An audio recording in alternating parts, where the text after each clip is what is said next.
Tantor Audio presents Angry Optimist, The Life and Times of Jon Stewart, by Lisa Rogak, narrated by Cassandra Campbell.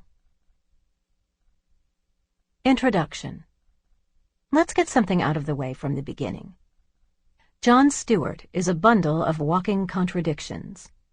On the one hand, he makes no bones about exactly how he feels about things at any given moment, delivering his opinions and thoughts to his audience seriously, usually with an eye toward making them laugh, while also hopefully making them question the way the world works. On the other hand, he is a man who hides in plain sight. Stewart is an enigma who shuns the spotlight, and his contempt for certain people and philosophies sometimes makes him so enraged on the show that he starts to shake and spit. "I'm a bitter little hairy man of comedy," he has joked. Actor Denis Leary predicted his friend's progression way back in 1994 during Stewart's first talk show. "Jon's shown more of his nice guy side so far," he said. "As the show continues, it will get uglier. Eventually, it will just be this raging little Jewish man screaming into the camera." Some days, indeed, that man seems not so far away. At the same time, the man is comprised of a peculiar mix of anger and optimism in almost equal proportions. But the inescapable truth is that Stewart is so damn funny that even the targets of his often caustic observations appreciate his jokes, and even laugh at their own foibles as expressed through his eyes. By his own account, Stewart says he was born with an unorthodox sense of humor that needed to be let out. "I can't remember not being this way," he said. "I can't remember one day thinking, you know what might work for me? Humor. My brother was smart, so there was no way I was going to cop that title in the family, so I naturally gravitated toward another direction of attention. I was the court jester of the family."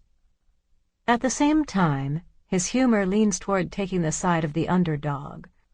"He has this internal barometer of what's right and wrong," said Madeline Smithberg, former Daily Show producer.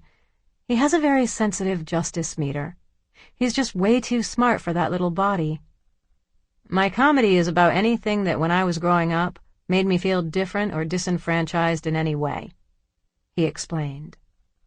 As a result, he developed the tendency to constantly look over his shoulder. "I'm nervous about everything," he admitted. "Jon is driven by the forces of guilt and shame and fear of being on the outside that give Jews their comic angst," said Ben Carlin, who worked with Stewart on The Daily Show for many years. "Jon is a neurotic nut," added comedy writer Adam Resnick. Stewart agreed, up to a point. "My comedy is not the comedy of the neurotic," he said. "It comes from feeling displaced from society, because we're not in charge. But I am probably a lot more critical of things than I should be." For someone who is so widely adored and respected, Stewart insists that his rise to stardom was unplanned. "People who worry about where they're going next generally don't end up where they think they're going," he said. "When you've got too much of a master plan, it's going to fail. As a kid, I never thought, I want to be a talk show host," he said. "Some people growing up gazed into the sky and every cloud looked like Johnny Carson. I just wanted to be a good comic. And that was only after I got out of school. Well, what do I do now? I like to sleep late and I don't like working." Critics, pundits, and fans all try to parse the man, sometimes from surprising corners. Republican Congressman Paul Ryan has called Stewart the funniest man in America, while New York Times columnist Paul Krugman accused Stewart of ruining his brand by dismissing the idea of a $1 trillion coin. But really, he claims that what makes him tick is pretty simple. "I think of myself as a comedian who has the pleasure of writing jokes about things that I actually care about, and that's really it," he stressed. "I have great respect for people who are in the front lines and the trenches of trying to enact social change. But I am far lazier than that. I am a tiny, neurotic man, standing in the back of the room throwing tomatoes at the chalkboard. When we come to work in the morning, we say, "Did you see that thing last night?" And then we spend the next 8 or 9 hours trying to take that thing and turn it into something funny. Regular fans of the show know that in Stewart's eyes, nothing is sacred. His rapid-fire wit often paints him into corners with people who have every reason to be offended, but luckily they're laughing their asses off instead of being outraged. Stewart was a frequent guest on the Larry King Show, and he liked to poke fun at the host while pointing out societal hypocrisy and expounding on the current topics of the day. "We think about all the wrong things rather than solve the problems," he told the oft-married King back in 2004, "and we freak out by gay marriage. I mean, honestly, have you ever been in a gay marriage? I hope I'm not prying." King's response? "No, I have not." Stewart: "I just thought law of averages and all that. I mean, how many out of 20? How many has it been?" King: "Stop." Stewart: 10% of the country is gay, and you've been married 20 times, so I figured 2 of them had to be... No?" Stewart couldn't stop being funny if he tried. After all, his humor has always been fueled by his deep sense of frustration at the injustice, lies, and hypocrisy that are everywhere he looks. "I'm attempting to scratch an itch, and I want to make humor about things I care about," he said. "People always ask where the jokes come from.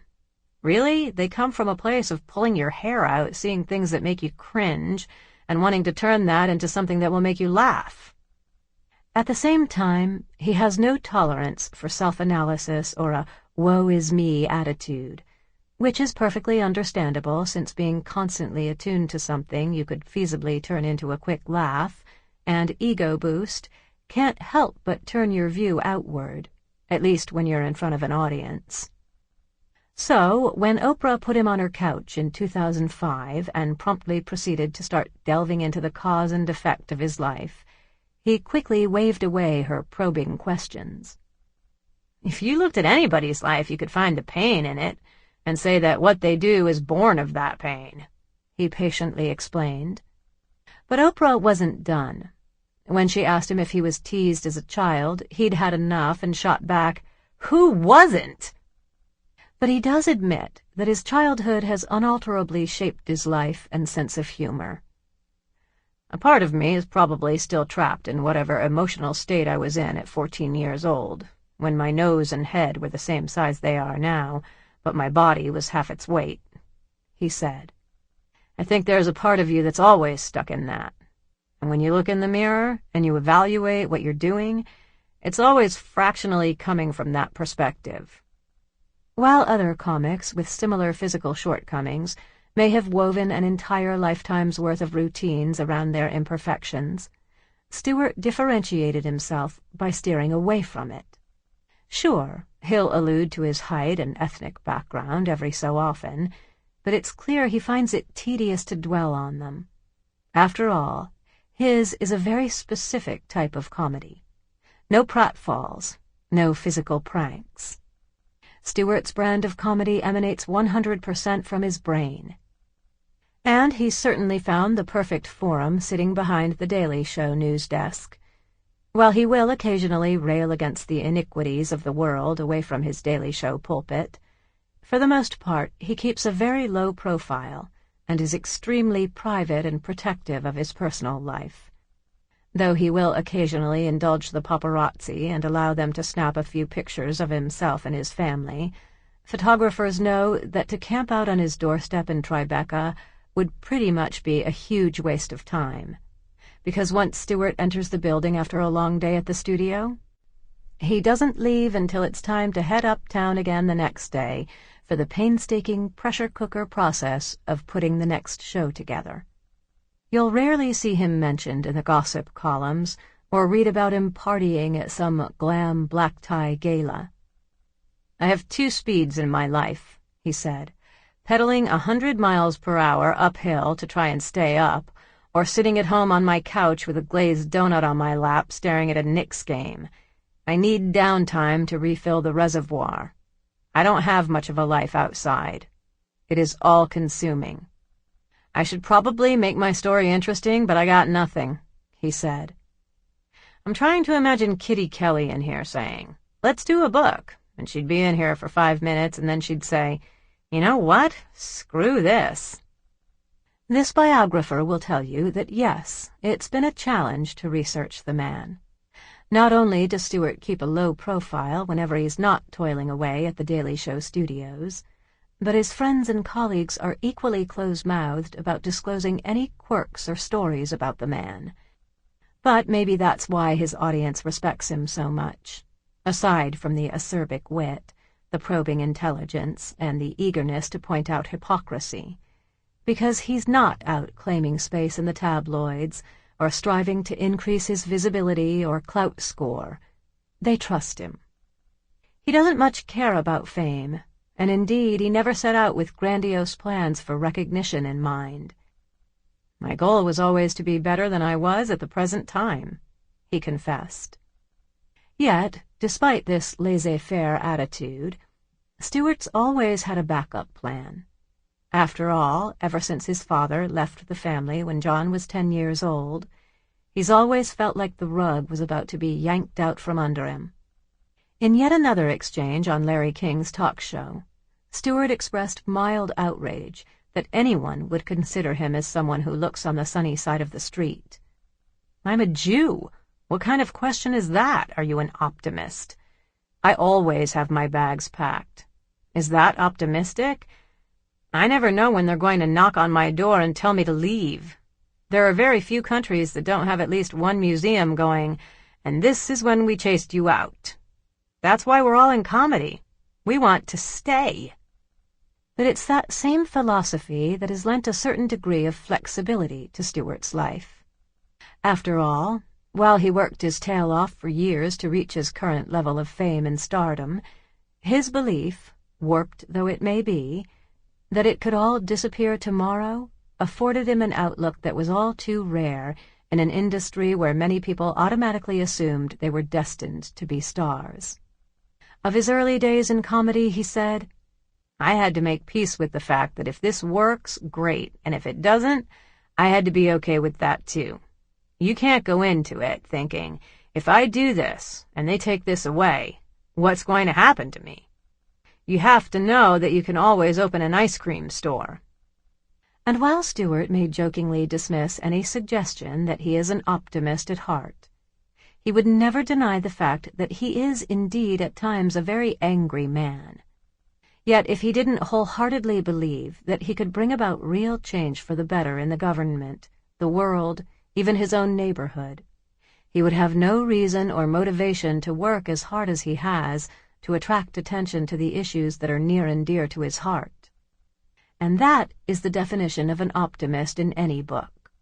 "The idea that I get to do this for a living is mind-boggling to me," he said. "It really is sort of a dream life." But that's not how things started out. Chapter 1. When Jonathan Stewart Leibowitz was born on November 28, 1962, in New York City to Donald and Marion Leibowitz toward the end of the huge post-war baby boom, he began a typical middle-class American childhood that was unremarkable for the time and apparently very much strived for by the majority of people in the United States. He joined Larry, a brother who was 2 years older, and the Leibowitz family had little to set it apart from the other families living in Lawrenceville, New Jersey, just down the road from Princeton, in all ways but one. As one of only a handful of Jewish families who lived in the area around the famed Ivy League school, notorious as a well-heeled Protestant college that was rumored to deliberately limit the quota of Jewish students admitted well into the 1970s, the Leibowitzes were determined to live an everyday and secular American life in the peaceful heyday of the early 1960s. As Stewart later put it, he never lived anything but a typical American childhood. "I grew up in the good old days before kids had these damn computers and actually played outside." He watched popular TV shows like Emergency and The Hudson Brothers Show. He ate crisp cereal and collected box tops to redeem for cheap plastic toys, and developed the first crush of his life on Eve Plum, who played Jan Brady on the Brady Bunch. "My life was typical," he said. "I played Little League baseball. I never wanted for food. I always had shoes. I had my own room. There were no great tragedies. There were the typical ups and downs, but I wouldn't say it was at all sad. We were Jewish and living in the suburbs, so there was a slightly neurotic bent to it, but I can't point to anything where a boy overcame a tragedy to become a comedian. As my grandmother used to say, I can't complain." Despite his apparently normal childhood, young Jon did stand out in one way. He was short, noticeably so. His classmates towered above him, and so he made an easy target. And it didn't take him long before he realized the best way to deflect his tormentors was with a witty comment or pointed retort. "I was very little, so being funny helped me have big friends," he said. "I realized it was a way of getting attention pretty early on," Jon added. "There was a sense that this feels good to say something that made everybody laugh. It was a rhythm that made sense to me."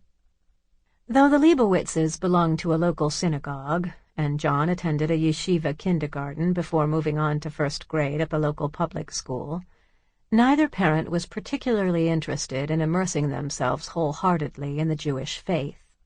Possibly this was because of a lack of opportunities to do so in and around Princeton, but also because they hoped to distance themselves from their family history and blend into the community more easily.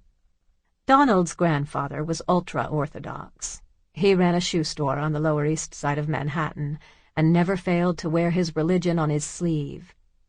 "When we visited his store, he would make me recite prayers," said Donald. His son, Donald's father, had already begun the move away from a life of extreme religion by becoming a cab driver in New York. At the time, running a store in an Orthodox Jewish neighborhood pretty much ensured that few Gentiles would cross the threshold into the store. On the other hand, a cab driver gave up control over the types of people he'd interact with over the course of a day. Marion's family, by contrast, took a more secular route.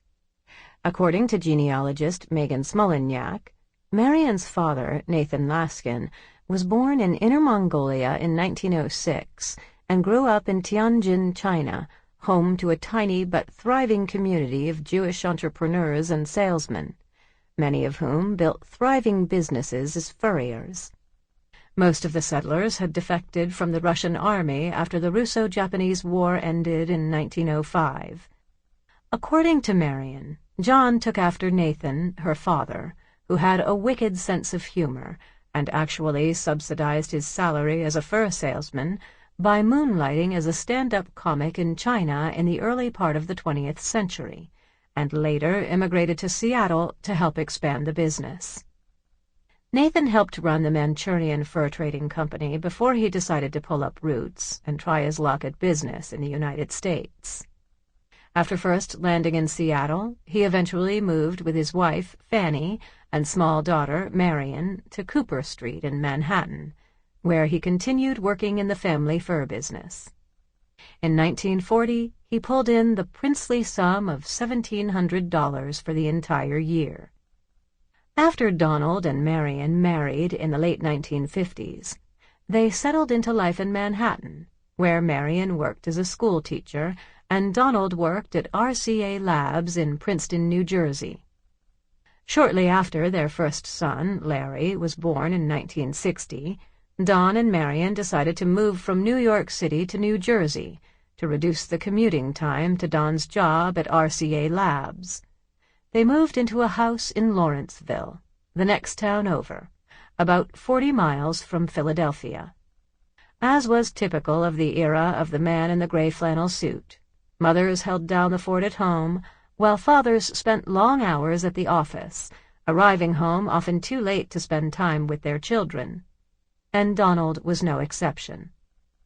The area around Princeton had long leaned toward white Anglo-Saxon Protestantism, and though the Princeton Jewish Center existed, that was about it when it came to Jewish culture in the area. Not only was young Jonathan teased about his height, or lack thereof, but for his name and heritage as well. Liebetits and Liebeschitz were two of the more commonly hurled epithets. I didn't grow up in Warsaw, but it's not like it wasn't duly noted by my peers that's who I was, he said, adding, there were some minor slurs. One day, in 7th grade, he was beaten up by a group of kids while he was waiting for the bus, although he realized that he was at least partly to blame. I was holding my books in a trellis I had made in shop and thinking, how much more of a pussy can I be? John took up the trumpet in elementary school and quickly showed that he had a talent for it. He joined a band made up of kids that played big band music with a repertoire that included songs like Glenn Miller's In the Mood and Duke Ellington's Take the A-Train. The band of 9- and 10-year-old musicians performed at school and community functions, and also regularly played at a home for juvenile delinquents that is today known as the New Jersey Training School. In 1971, John made his first television appearance ever, when the band was invited to play on a children's show known as Captain Noah and His Magical Ark, a mainstay children's program on the Philadelphia TV station WPVI that was a must-see for kids in the area. Captain Noah was founded by a Lutheran minister who hosted the show along with his wife. Though the show and characters were beloved by parents and children all over eastern Pennsylvania, John got his first glimpse of the gulf between what appeared on your TV screen and what happened behind the scenes. Captain Noah didn't know anything about kids, said Stewart. He wasn't a happy guy. You'd see him slide down the slide and say hi to the kids, but there was more to it than that. Essentially, Captain Noah was a mean man who craved to smoke. Those are my memories of breaking into showbiz.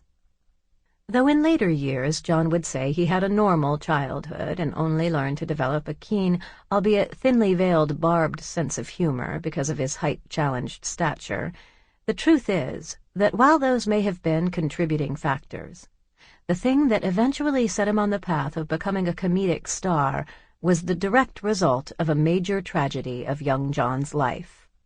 After all, it's the rare, possibly non-existent amateur or professional comedian who doesn't experience a childhood tragedy, or several, in one form or another. Jon Stewart was no exception. To be sure, Donald Leibowitz wasn't overly warm toward his sons or his wife, but that was the norm in an age where fathers worked all day while mothers stayed home and kept house and raised the children. With hardly a kind or encouraging word toward his younger son, Donald had another reason to keep his thoughts and affections to himself. He was having an affair with his secretary. Though it was unclear how long it had been going on when he broke the news to his wife, the Leibowitz family would never be the same. Back in 1973, when Donald revealed his infidelity and then subsequently moved out, divorce was still a rare enough occurrence in the United States. Still, after John's father admitted to the affair, his parents separated and then divorced. 10-year-old John was devastated. Marion returned to work as a public school teacher, while she and her children learned to manage with less. For instance, when John's older brother Larry had had his bar mitzvah 2 years earlier, when the family was still intact, they could afford to spring for a posh celebration and threw an elaborate party at a hotel in nearby Somerville. John's bar mitzvah, by contrast, occurred after his father had moved out, when finances were tight. As a result, his coming-of-age ceremony was held at the Princeton Jewish Center, where they also attended high holidays. Marion and her sons adjusted the best they could. She was an anomaly in that era, John said. She had a quiet confidence because she had to fend for herself. After the divorce was final, Marion, Larry, and John got on with their lives. They spent a lot of time with their family, and one of John's favorite things to do was to go to the Jersey Shore. I always loved going there, Stewart said. When my grandparents were still alive, we would go to Asbury Park. When I was in my teens, we would go to Seaside Heights, or if we thought we could get into a bar illegally, we would go to Wildwood.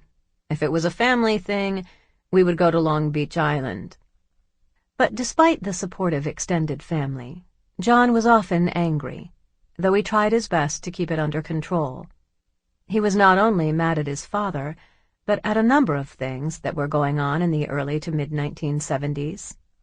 The area around Lawrenceville in central Jersey was overwhelmingly Republican and conservative at the time, when the rest of the state was engulfed in the protest against the Vietnam War and President Richard Nixon.